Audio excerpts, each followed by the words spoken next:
Hey guys, ngayon po ay magamasaya ako ng Swedish with cupping or sinatawag na bentosa. Ito po, nagpiprepare ako ng bulak na mayroong alcohol, mayroon akong alcohol sa sisindihan. Tapos kuha ako ng cup. Ganun lang kadali po. Papasok mo lang apoy dun sa baso, sa cup na yan. Saka mo siya idikit dun sa likod ng pasyente. Ganyan lang po kasimple yung pagkakapping o tawag na bentosa. Para sa mga yung mga lamig sa katawan, masisip-sip po nila yung ano na yun, yung mga lamig sa katawan, yung purpose niya. Ganyan lang hanggang sa magkasya yung baso dun sa, kung ilang kasya yung baso dun sa likod niya. Yan po nasa mga 8 yan 8 baso. Tapos 2 maliit yun niya, hindi ikot-ikot ko na yun, yung maliit na baso yan, nalay ko sa balikat ko. Pinapump ko para yung ano, para lumabas na yung hangin sa katawan. Ganyan.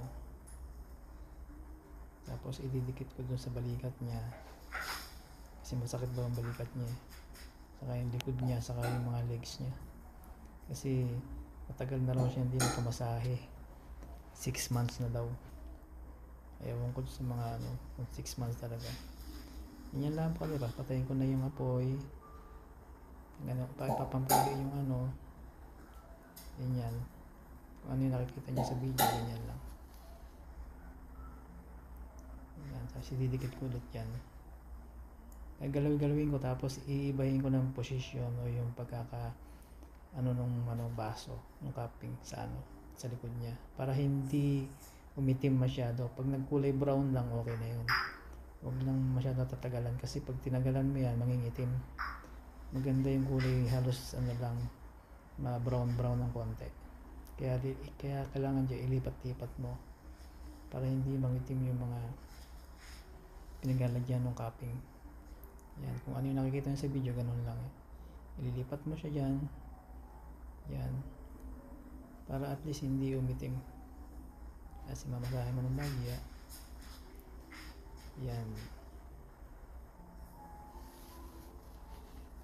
madalang naman ipapaganyan dito. Karaniwan lang, Swedish lang. Minsan hot stone. Mas mahirap yung hot stone kasi mainit yun Ayan, simple lang pero matrabaho din. Minsan pag nalaglag mo yung cupping na yan, baso na yan, malabasag yan kasi flooring yung tiles yung flooring, kaya mababasag yan. Kaya kailangan makapit yung paglagay para hindi siya sumisingaw, hindi siya malalaglag. Mabigat din yung yung mga cupping na yan. Ang mahirap din dyan kasi mahirap i-rub yung baso sa likod niya kasi ang dami niya balahibo sa likod. Mahirap, kahit kailangan talaga marami kang oil na ilagay para pag nirubbing mo, yung nilakad mo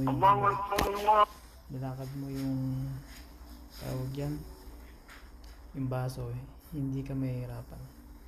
Kaso pag ganyan, maraming balahibo, mahirap. Minsan sumisingaw yung baso dahil doon sa mga balahibo niya. Kaya kailangan maraming oil para tatakpan yung check mo rin yan kasi minsan merong parts na mabilis umitim, merong parts na matagal umitim. Kailangan check mo rin kasi ayaw nila yung maitim masyado. Gusto nila yung dark brown lang, kulay brown lang, okay na. Ay mamasahe mo na gilid, ganyan habang nag-aantay ka, ganyan lang.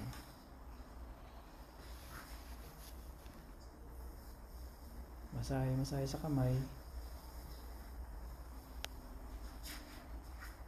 Tapos sa may bandang batok na yun, sa may ulo, masahe din. May nakakabit dun 2 maliit kaya lipat mo rin yun pag hindi mamumula.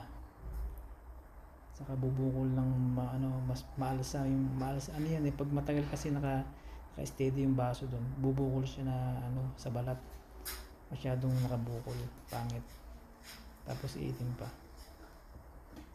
Yan, nalalaglag yung baso kasi nga yung leeg niya may mga yung mga balahibo din. Kaya yan. Mahirap i-ano ba? Mahirap dikitan ng baso.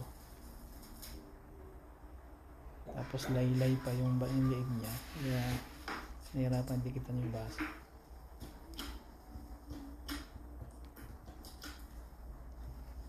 Don't forget to subscribe sa aking channel. Paki-follow na rin po. Like. Salamat. Yan, mga ano yan, mga siguro tumatagal yan ng mga 15 minutes, ganyan. Palipat-lipat yung baso, mo steady kasi iitim masyado. Check mo lang palagi. Pag hindi pa maitim, hayaan mo lang, masahe mo lang yung kamay, ulo. Pero pag nakita mo ng kulay dark brown na, lipat mo na yung baso.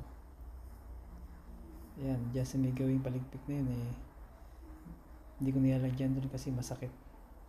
Ayaw nila doon sa may gawing tagiliran na yan. Kasi nga, pag kinaping mo dyan at mataba sila, yung bang hindi yung katawan, puro taba, masakit sa katawan, lalo sa tagiliran.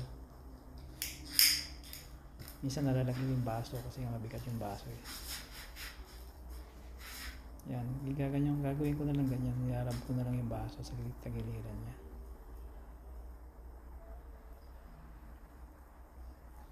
Hanggang sa ganyan lang. Hindi siya kasya, kaya huwag mo ilagay. Ganon din sa kabila.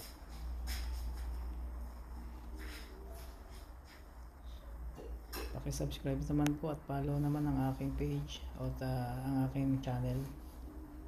Maraming salamat. Ang ano niyan isang oras at kalahati ko yan mamasahe. Harap at likod. Diyan, tumatagal ako dyan ng mga 25 minutes ganyan. 25 minutes hanggang 30 minutes kasi may warm up Pagtatagal ko yung baso dyan. Naglipat-lipat ko lang para hindi mangitim. Ano na yun yung pasyente na yan, 2 araw lang nakita ko yan, naglaan ko sa treatment room. Ngayon dito naman nagpagawa, nagpatusok siya ng needle doon, acupuncture ata tawag doon, yung needle. Yan, pakita ko sa inyo. Yan, kanina 2 sa tagiliran, magkabila yan sa 2 muscle sa gilid ng spinal cord. Ngayon dito naman sa gitna ko nilagay, spinal cord naman. Tapos 2 sa bewang. Tapos 2 doon sa batok sa milig. Meron yung 2 sa leg na maliit na bote na cupping. Ayun kita nyo naman. Yan. Timo ang balahibo ng katawan niya, di ba? Kapal ng balahibo. Kaya mahirap din masahe, magaspang. Yan.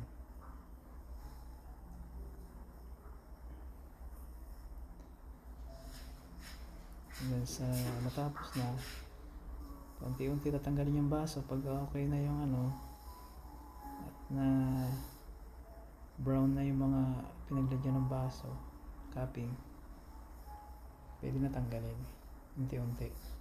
Masahin mo ng bahagya, irabin mo ng konti, okay na yan.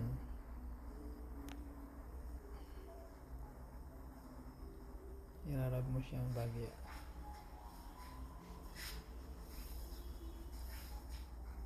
Doon sa may lower back na to, hindi naman masyadong umiitim dito talaga, hindi nagbablock o nagbadark.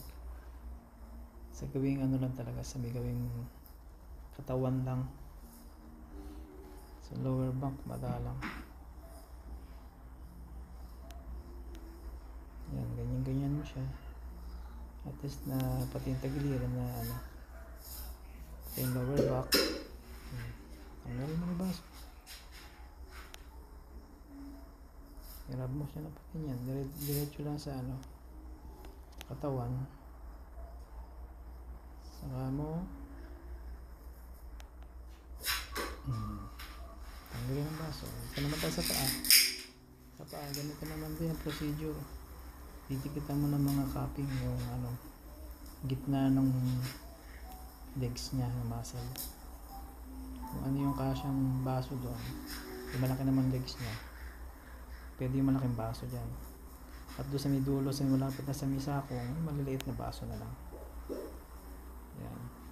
Hindi kasi dumidikit kasi medyo balahibo din yung kanyang binti eh. Maliit yung baso. Tagal yan, mga 5 minutes. Lipat mo. Lipat-lipat lang.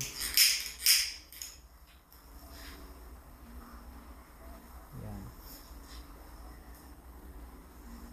Mamatay ang apoy. Maliit kasi yung baso. Pag pinasok na yung apoy dun, yung nag-aapoy dun sa baso, namamatay kasi maliit.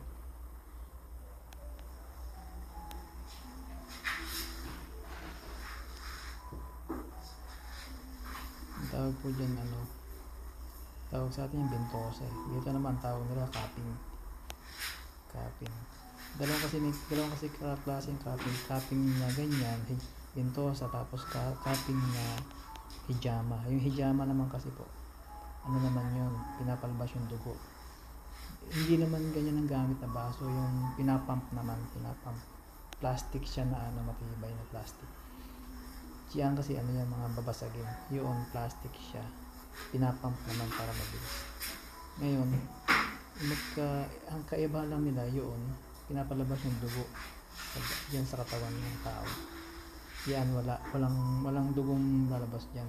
Baga lang siya, mangingitim lang o kaya magbabrown lang yung pinaglagyan ng baso. Yan, lipat-lipat lang na ganyan. Lalagyan ko pa na sa misakong kaso hindi siya pwede. Makapal yung makapal yung kanyang paa, hindi ko makapit.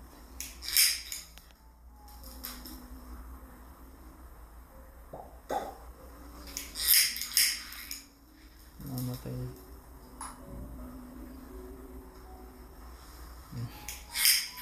Ano yung take eh. Liit kasi yung baso niya. Bayaran na, bahala sa buhay. Ayaw mo dinagdagan ko ng alcohol. Kulang kasi sa alcohol. Ito na po yung kanyang outcome.